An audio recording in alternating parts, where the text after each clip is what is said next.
Hola, Cristian. Hola, sí, ¿qué tal? Muy buenas tardes. Y estamos con el diputado por la provincia de Santa Cruz, Eduardo Costa, quien ha sido calificado en varias oportunidades como un empresario inteligente devenido en político. Conoce muy bien la realidad de una provincia tan particular como es Santa Cruz. Pero, a ver, hablando del caso de José López puntualmente, ¿qué recuerdos tiene usted en su época como empresario de la presencia de José López en la provincia de Santa Cruz?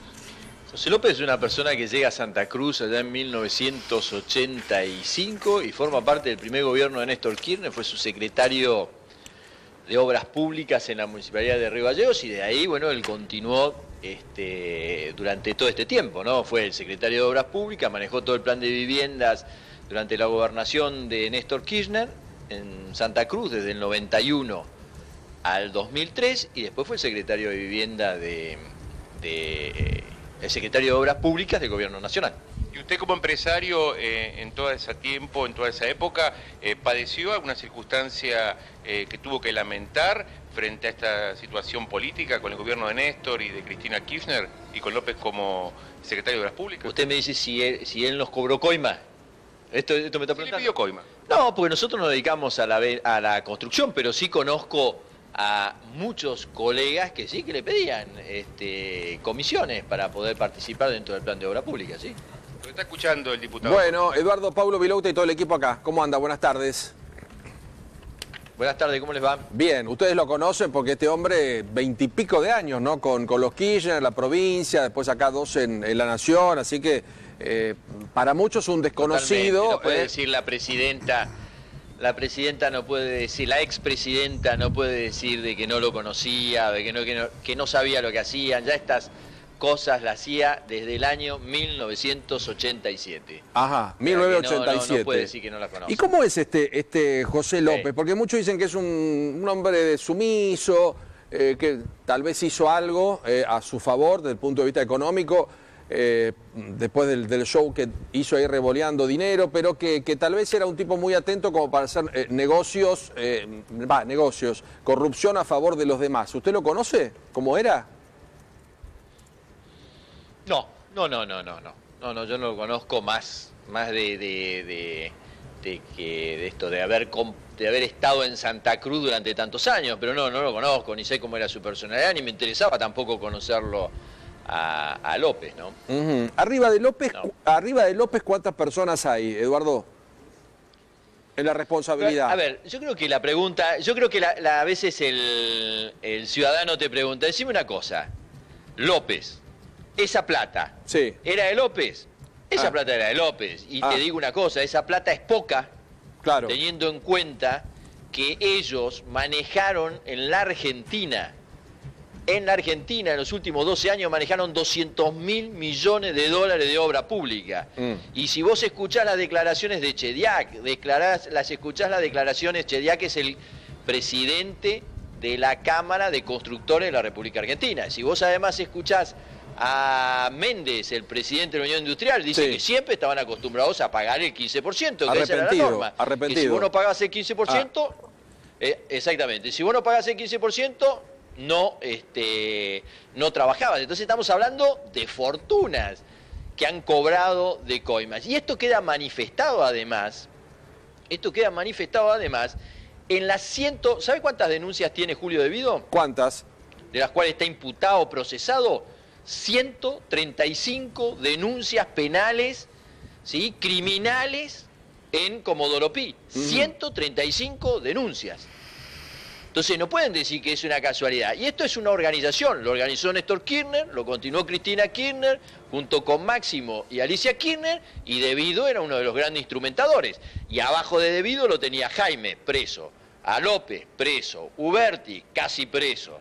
Bueno, todos ellos, Barata, que está ahí, que manejaba el tema del ICRT, o sea, casi todos los funcionarios procesados y involucrados en diferentes causas. Entonces, la pregunta siguiente es a esto que nosotros escuchamos en los medios. ¿Sabía el gobierno? ¿Cómo no va a saber? ¿Sabía Devido? ¿Cómo no va a saber si Devido además está involucrado en 135 causas? ¿Y la plata dónde está, Eduardo? Porque vemos las casas de Baez, vemos los 9 millones de este López, los relojes, la vivienda no declarada, lo que tal vez para nosotros forma parte, che, mira, 9 millones de dólares es mucho, pero para el contexto del marco de corrupción es muchísimo dinero, es muchísimo dinero. Pero, sí, pero esto es nada. ¿Y dónde está la plata? ¿Dónde está? La plata, bueno, la plata es como nosotros decimos, la plata estaba física, la plata debe estar enterrada y colocada en algunas bóvedas, ellos no iban a cometer el error esto de ponerlo en los bancos, así que la plata está en efectivo. Fíjense lo que pasó el otro día en Santa Cruz. Uno de los secretarios de los Kirchner, sí, un hombre llamado Roberto Sosa, fue asaltado por los militantes para robarle la plata, lo secuestraron y le dijeron devolvernos la plata porque vos manejabas los bolsos y vos debés tener algo. A ver, repitámoslo. El señor Sosa, que era un secretario... Roberto Sosa, sí, secretario de los Kirchner, que manejaba autos, que llevaba bolsones de un lugar a otro. Los militantes más activos, sí, que conocen cómo funcionaba este esquema, lo secuestraron. En Santa Cruz. Y le dijeron, te vamos a soltar si nos das algo de los bolsones que vos te quedaste.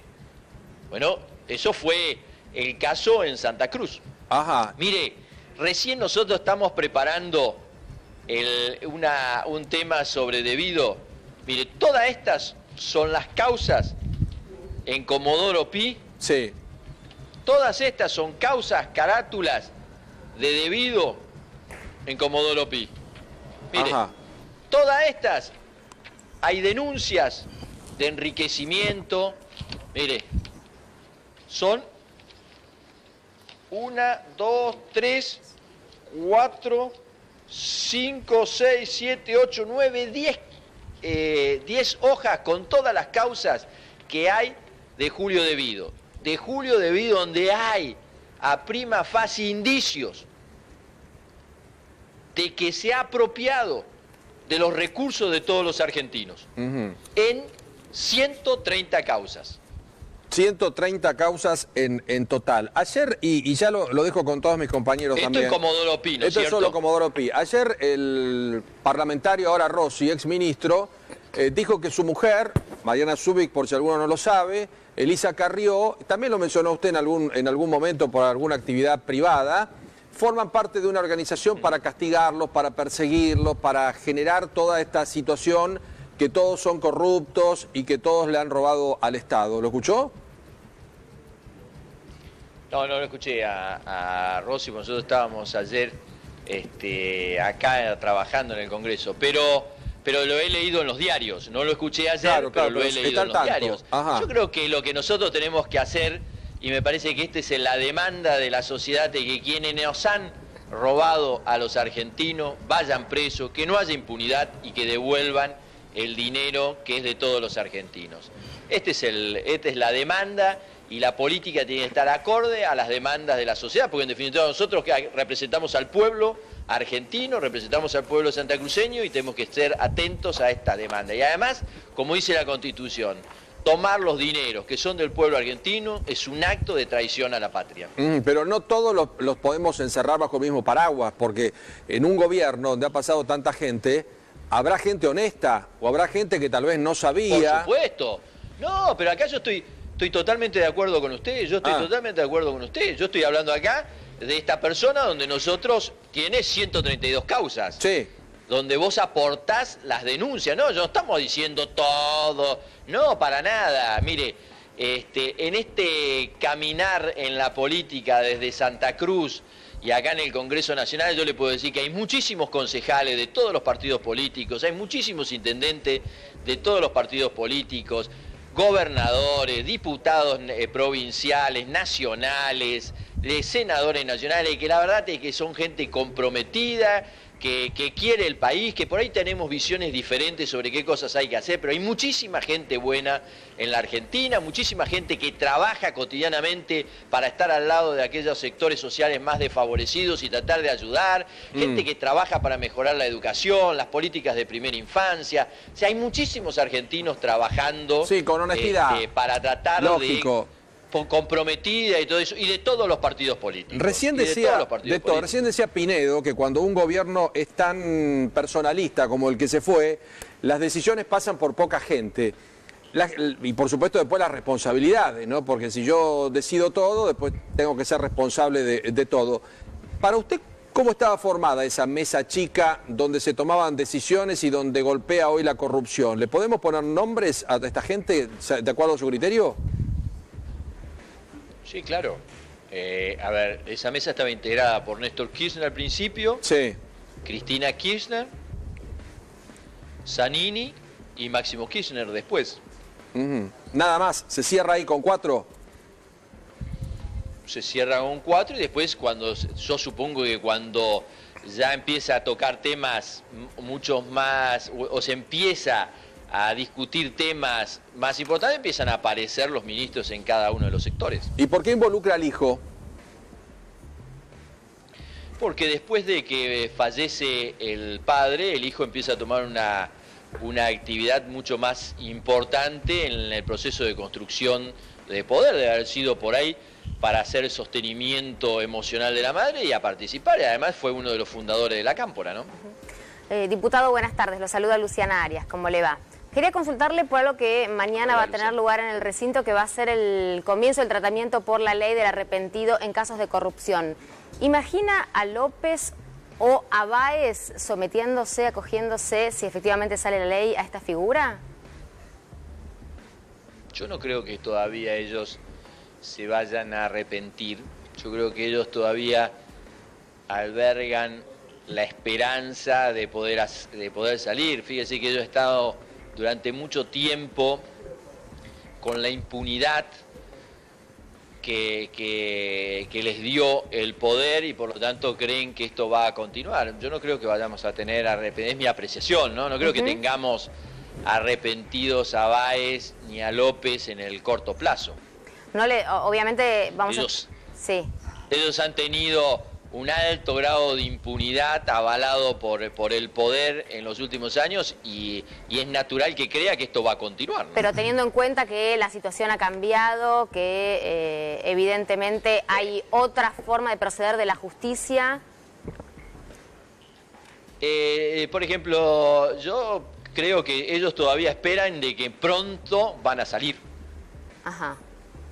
Claro. Diputado, buenas tardes. Soy Mariana Contartesi. Quiero volver a algo que Paulo le preguntaba, porque ayer Agustín Rossi, en el Parlasur, fue muy duro contra su esposa y contra usted, y públicamente en el Parlamento, Rossi hizo una acusación muy grave donde habla de que todo el mundo los trata o los tilda al kirchnerismo de chorros, pero que también hay otras personas que tienen que dar explicaciones por distintos movimientos, y lo que hablaba Rossi era de algún tipo de operación con una empresa que está a su nombre, que es el Tehuelche, donde se vendieron acciones, esto lo dijo Rossi ayer, a una empresa vinculada con Panama Papers. Digo, hizo una acusación muy grave en medio de un parlamento en Montevideo como es el Parlasur. ¿Qué tiene para responder al respecto? No es así. Fíjese una cosa, nosotros tuvimos durante 5 años perseguidos por el kirchnerismo, tuvimos la FIP cerró las inspecciones sin ningún tipo de planteo hará el 20 y tanto de noviembre del 2015. No, eso no es verdad. Eso no es verdad. Claro, entiendo que lo planteaba Rossi por una denuncia que presentó en su momento el legislador Gustavo Vera para investigar si había algún tipo de vinculación con algunas empresas offshore y los movimientos, en este caso, con alguna empresa que usted tenía. ¿Usted lo desmiente esto? Por supuesto, la integridad yo te diría que el 98% del capital accionario del Hipertehuelche es de mi familia. Y hay un 2% que es propiedad de una de las personas que trabaja con nosotros desde hace 20 años, 25 años. Y así está integrado la composición accionaria del Tehuelche. Bien. Le hago... Y le vuelvo a insistir, fuimos inspeccionados durante 5 años, 5 años inspeccionados, perseguidos, buscando permanentemente, y la verdad es que cerraron sin ningún tipo de inconveniente. La inspección hace... esto, en noviembre. Sí, recuerdo en algún momento Cristina Kirchner a través de alguna cadena nacional que había mencionado a Hipertehuelche como que era el formador de precios desde Chubut hacia el sur del país, sobre todo en el tema del cemento. ¿Recuerda aquel episodio?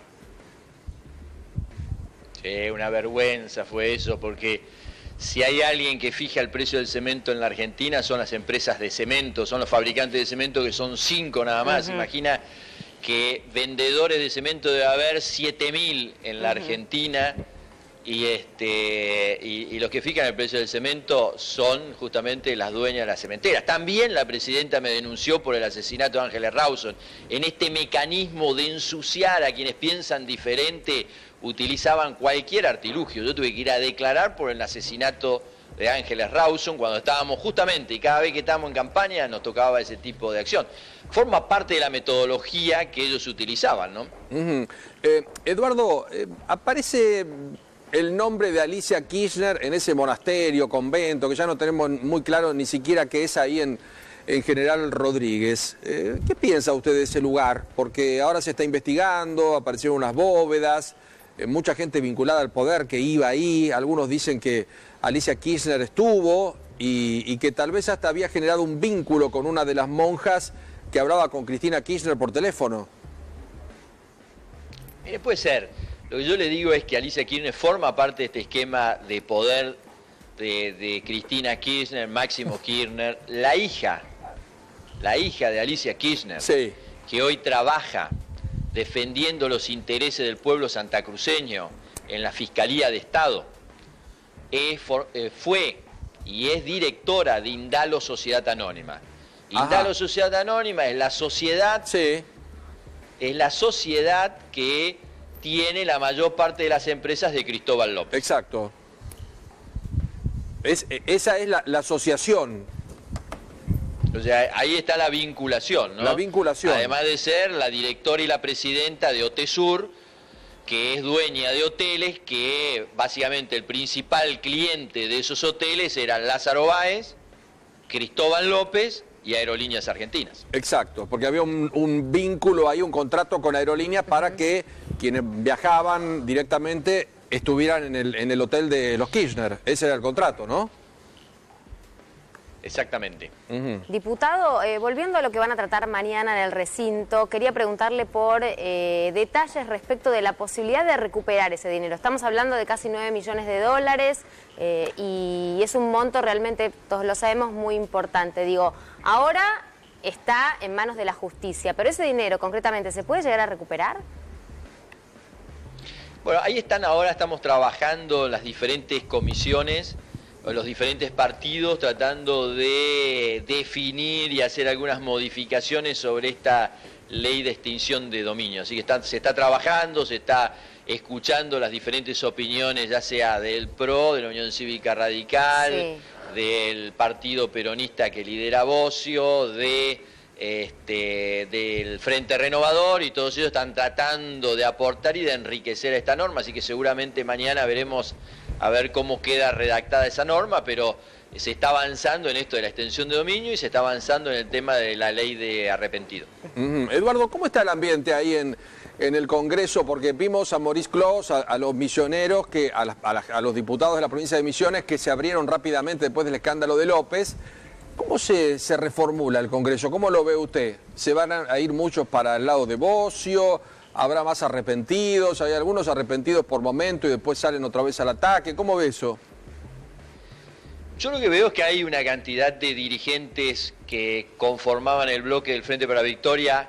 Bueno, al principio muchos se fueron con Bocio, otros han armado bloques. Yo creo que hay un pequeño drenaje o fuga de dirigentes en virtud de los hechos que han estado sucediendo últimamente, ya sea lo de José López o las diferentes denuncias de corrupción, que ha hecho que algunos se hayan desilusionado y estén armando una cantidad de bloques. Pero independientemente de eso, sí, eso es una parte de la actividad del Congreso. El Congreso tiene una actividad muy intensa, se ha avanzado en cuestiones que son importantes. La semana pasada votamos, por un lado acá en diputados, el reconocimiento de la deuda interna que tenía la Argentina con los jubilados, la modificación de los haberes, la pensión universal mínima.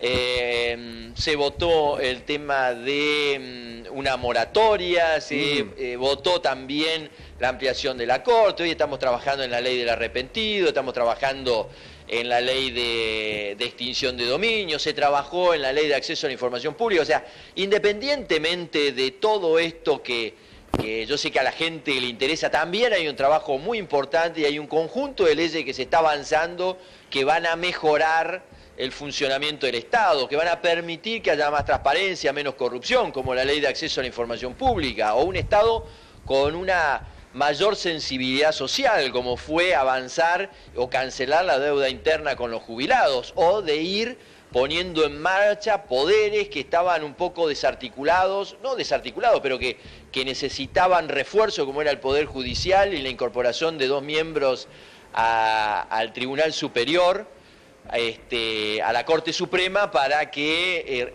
esté de vuelta en condiciones de seguir trabajando, ¿no? Porque tenía nada más que 3 miembros sobre 5. Entonces yo le diría que hay varias actividades en el Congreso Nacional. Por un lado, estos cambios de poder, y por otro lado, el verdadero trabajo que se hace acá en el Congreso, que es muy intenso.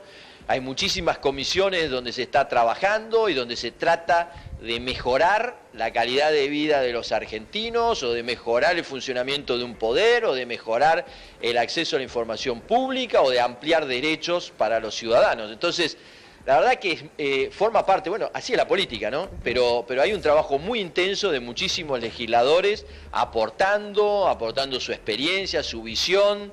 Y la Cámara de Diputados, lo interesante que tiene, son 257 miembros. Y de estos 257 miembros te encontrás gente que está de Jujuy y de diferentes profesiones, de diferentes lugares. O sea que la verdad que enriquece, y de esto creo que además hay una Cámara que está trabajando donde se escuchan. En la última, por ejemplo, ley que sacamos, se tomaron muchísimas modificaciones, cosa que en la época del kirchnerismo no se hacía. Cuando tenían la mayoría, venían con su ley, la sacaban y no escuchaban a nadie. Acá se escucha, se trata de que la experiencia de todos se enriquezca en la mejor norma que beneficie a los ciudadanos argentinos, ¿no? Diputado, yo quería su opinión, porque ya que hablamos de todos los casos, ¿qué posición tiene con respecto al rol del ministro Aranguren? Hoy estuvo presentándose, dando explicaciones por el aumento de tarifas. Pino Solanas, uno de los senadores, sale poco conforme de la explicación, sobre todo por estos cuestionamientos que hay en torno al ministro, de que posee acciones de una empresa petrolera como Shell, y a su vez es el ministro de Energía, donde tiene injerencia en las negociaciones que deba llevar adelante con esa y otras petroleras, ¿no? Digo, ¿cuál es su posicionamiento al respecto? La verdad es que lo que veo es, el ministro está trabajando en una de las áreas más complicadas que quedó de la gestión kirchnerista, ¿no? Con problemas de infraestructura, ya sea en lo que hace a la distribución de la energía, ya sea en lo que hace a la distribución del gas, pero también en lo que hace a la generación de electricidad, a la generación de gas, a la industria de la actividad petrolera. Entonces, la verdad que tiene una gran cantidad de temas y lo ha ido abordando y los ha ido resolviendo con mucha idoneidad. Bueno, esto yo creo que está bien. Ahora se tiene que iniciar un proceso que lo está haciendo la OA sobre esta situación, si se ha producido alguna incompatibilidad, y me parece que este es el proceso. Si está mal, bueno, deberá ser sancionado, y por eso se está haciendo esta investigación en la Oficina Anticorrupción. Pero a mí no me cabe duda de la honestidad del ministro y de la capacidad técnica, y además le pone el cuerpo y resuelve los problemas, y se ha ido avanzando y resolviendo muchos de los problemas que tenía la Argentina desde el punto de vista energético, ¿no? Y lo hace con creatividad y con mucha dedicación al trabajo. Costa, Lucio y Mateo, buenas tardes. Aprovechando su condición de empresario, además de diputado, este tema del aumento de las tarifas, ¿cómo impactó en las empresas de la Patagonia? ¿Les está costando cerrar los números? ¿Tuvieron que despedir gente? ¿Son números que están dentro de lo razonable? Mire, la verdad es que las tarifas energéticas, las tarifas del gas venían casi sin aumento del año 1999, del año 2000, casi sin aumento de tarifas. Si nosotros tomamos, por ejemplo, año 2002, en el año 2002 usted tenía litro de leche, 2,80 pesos. Sí. La nafta, 3 pesos. El dólar, 2,80, 3 pesos. Y no sé si se me escapa algún otro activa. Sí, sí. Y el kilo de carne, 5 o 6 pesos. Sí, había 2015, paquetes de fideos a 1 peso, por ejemplo. Exactamente. En el 2015 nos encontramos con el litro de leche 12, 13, 14 pesos. El dólar 10 pesos. La nafta 13, 14 pesos. Depende de los lugares de la Argentina. Sí, ¿no? sí. Por eso yo tengo los precios más de Santa Cruz, ¿no? Y el kilo de carne 80, 90, 100 pesos. Yo le hablo en el sur. Por lo tanto, ve que hubo durante todo este proceso un proceso inflacionario de aumento de precios desde el año 2002 hasta el año 2015. Sí. Bueno, el gas era un producto que no había ido acompañando este reacomodamiento de precios. Y esto ocasionaba otro problema, era que dado estos precios tan bajos, la gente nos sacaba, los productores nos sacaban el gas. Y como no sacábamos el gas, teníamos que importar gas, y por eso pagábamos el gas desde $17 hasta 7, 8 dólares el millón de BTU. Entonces, me parece que se tomó una decisión, se subieron los precios, bueno, por ahí el aumento fue excesivo, se adecuó los precios se regularon los precios con un aumento de 4 o 5 veces. Yo sé que esto afecta, creo que estamos en una situación, la Argentina, complicada en lo que hace a la actividad económica, a la inflación y al empleo, pero bueno, estamos trabajando desde todos los lugares para poder ir solucionando estos problemas que significan generar más actividad, generar más empleo e ir avanzando en la solución de la inflación. No, mi pregunta era más sencilla. Quería saber si a usted en las empresas de las que es dueño, por ejemplo el supermercado, si le complicó mucho los números este aumento o si puede absorberlo de alguna manera y afrontarlo. Yo le digo que afecta, claro que afecta. Afecta porque ha habido una disminución de las ventas, porque nos encontramos que en muchas partes todavía nosotros tenemos que las paritarias no han tenido el impacto en el bolsillo de la gente, y entonces vos te encontrás con precios nuevos y los salarios viejos y por lo tanto la gente compra menos. Sí, seguro. Y esto sí impacta, claro que va impactando. Eduardo, hace minutos quedó muy cerca del juicio Amado Vudú, del juicio oral, porque el juez Lijo pidió la elevación de la causa Chicone. ¿Qué opinión tiene usted de Vudú? Porque hasta ahora parecía que algunos personajes eran como el techo. ¿Usted cree que Vudú actuó solo en el caso Chicone, que actuó por Kirchner? ¿Cuál es su evaluación? Yo le vuelvo a insistir, en el mismo caso que le digo sobre lo de Devido, Lázaro Báez, Jaime, no, nadie actúa solo, y además, como usted dijo, en un gobierno tan personalista, Sí. Ninguno, yo no creo que haya actuado solo. Este gobierno tiene 750 casos de corrupción. 750 casos de corrupción. Esto lo que determina es que no es una excepción, es una regla, es una organización, es una metodología. Sí. Forma parte de una estructura. 750 casos no es una cosa particular. No, 750 casos lo que demuestra es una matriz, una organización, un modelo de organización de saquear el Estado y esto es lo que demuestra los casos que tenemos en la justicia, ¿no? Así como yo le dije que Devido tiene 135, 750 en total tienen los diferentes funcionarios. ¿Qué número, del gobierno anterior. Impresionante. Gracias por atendernos, por eso le digo. Eduardo, Entonces, un gusto. No, gracias a usted. El diputado Adiós. Eduardo Costa, así con Cristian Balbo, desde el Congreso de la Nación, 750 causas.